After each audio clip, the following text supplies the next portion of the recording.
Good morning, Graham. Just Alex here from SKODA. I'm just going to do the handover video for you as promised. So we start on the right down here. So you've got your light switch over here. You've got auto lights. If you want to override it, you can do. Really no need to.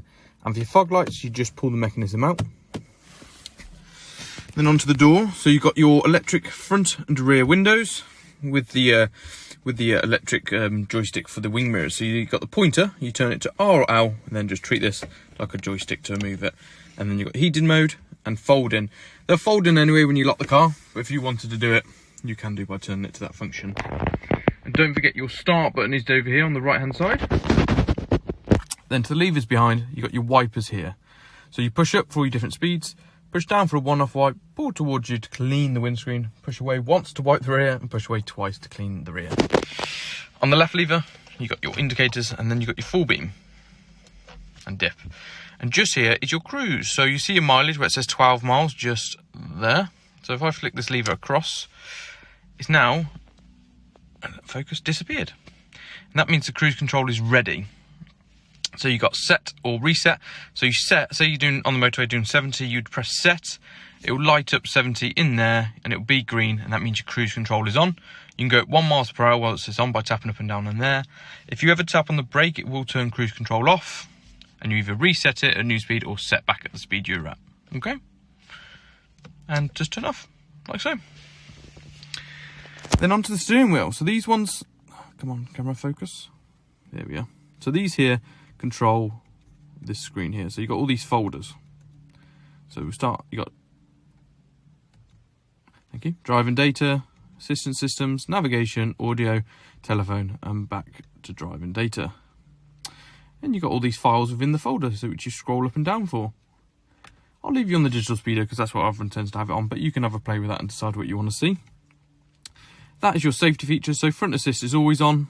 It's a safety feature, so no need to really turn that off. Over on this side is your volume control, up and down, and that's just because it hasn't been programmed to a radio, but if I just tap on 2 for you. And there you go. That will flick through your radio stations, and that is voice command, which I'll let you be the judge of. All right. And then over to the electronic handbrake. I know, I think you've got one anyway, if I remember correctly, but like a normal handbrake, down for off, up for on. And once you start driving, if you press this A button, it will light up. Once it's lit up, it will stay on unless you turn it off, and that's your auto mode. Traction button, so if you need to turn your traction off. Mode, to adjust all the different modes, so eco, normal, sport, and individual. And then your DSG lever, don't forget you've got the little squeeze on the side here. You've got park, reverse, neutral, and drive / sport. You literally pull back, and then, I'll show you actually. To get to sport, once it's in drive, you just flick it like that, and then flick it back. And if you're ever unsure, if you look in the top right corner in that screen, it does it there.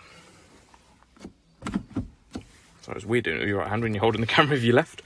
Then up here, you got your, well, I'll turn that back on, that's been turned off for the PDI. Central locking, set off locks after 10 miles an hour. Hazards, parking sensors, which come on standard anyway. It's just if you want to double check how close you are, you press that. Start, stop button, so if you don't want the engine to turn off, you just press that. And then your climate control. So they're synced at the minute, so that means this right hand one is the master controller and changes both the temperatures. If they're unsynced, or if someone was to jump in and just move the left one, it will unsync them. But sync them back up and they go back to that one. The middle one is the fan speed, and if it's lit up, that's where it's blowing. And then you've got your heated seats, both front seats. And then up to the screen here. So we start with the radio. These come saved presets anyway.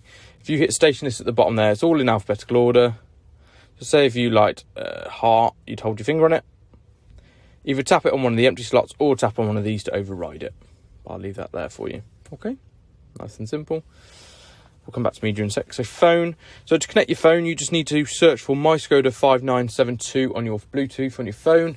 And then once you found it, click on it. It'll ask if the pins match on this screen as well as this screen. Say yes for both. And that's your phone paired. And once it's paired, it will stay paired unless you unpair it. That's a lot of pairing I just said. And then we go to media.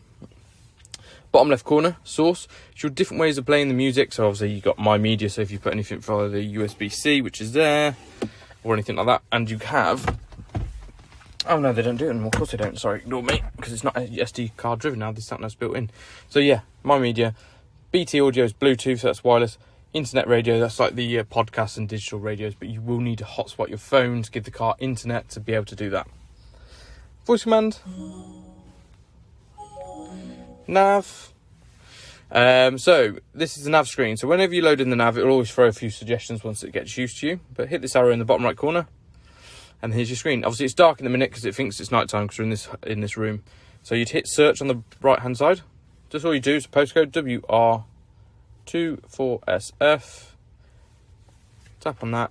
It'll give you a little preview. Obviously we're already there. You'd hit start. Please drive to the route shown. And then to turn her voice up and down, it's these little dots here, up and down. But once you leave here, it will be day mode like that.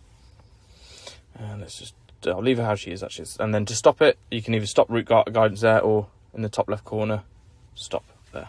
Okay, really simple. Once you get used to it, you have got a few things you can look at. So you can look at all the views, and then history, search, and then home. Okay.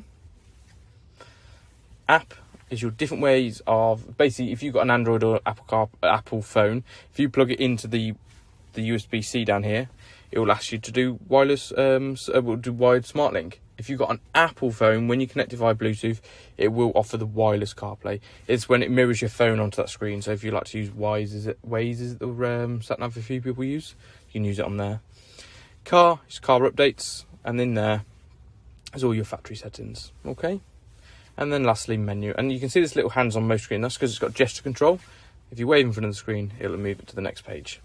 But yeah, so it's just a different way to get to everything on here. You've got a few other features. Assistances, that's like the button on the steering wheel. If we go to the second page, user. So if you go to SKODAConnect.com, make yourself an account. I can't do it for you because it is GDPR, because it needs to have your password. Make yourself an account. It will ask for the chassis number, what lives under the left-hand side of the wiper. And then once you've got that login and set up, you can log in on here and yeah, have access to SKODA Connect. You've got a digital manual, and once you set up your SKODA Connect, you can also use the shop as well. All right. Images is if you put a USB memory stick into the USB-C, you can have a slideshow of images instead of anything on the screen. And has it got set up where if you tap on that, yeah, so if you turn the devices off, you can just have the the clock on the screen. All right. Pop that back on though for you. I believe I've covered everything. I will see you shortly, Graham. All right. Thank you.